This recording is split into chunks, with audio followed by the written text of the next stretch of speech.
Usap-usapan ngayon sa social media ang malaking posibilidad umano na maibabalik na ang dating frequency ng ABS-CBN ngayong 2024. Lahat ay magsasaya dahil may magbabalik tahanan umano. The future is now brighter sa ating ABS-CBN. Kaya naman ang mga inaakala nating imposible ay magiging posible na at hindi ng mga kapamilya viewers na ikakasaya ito ng lahat.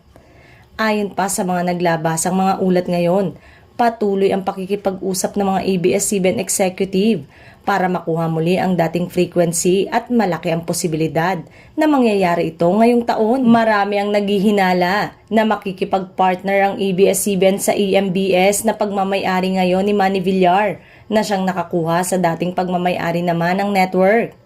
Matatandaan na itinigil ng AMBS ang pagpapalabas ng kanilang mga programa sa telebisyon dahil sa kakulangan ng advertisers dala ng mababang reach.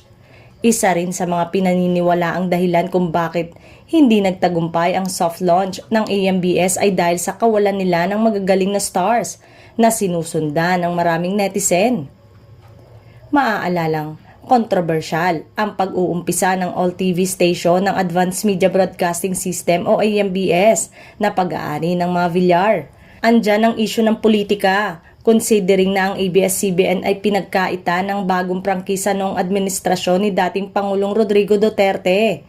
For the content, matagal din palang planong gumawa ng teleserye so nag-collaboration muna ang all TV with ABS-CBN, yung mga old teleserye nila. Yung content na yun ang pwedeng ipalabas muna habang naggagawa ng bago. So mga Korean drama, parang kung makikita nyo, yan yung mga immediate na pwedeng gawin. Hindi tayo maghihintay ng matagal. Open di umano ang all TV sa pakikipag-collaborate sa iba't ibang istasyon, ang ABS-CBN para sa mga teleserye sa afternoon slot. Hindi namin kinuklose yung door sa other partnership.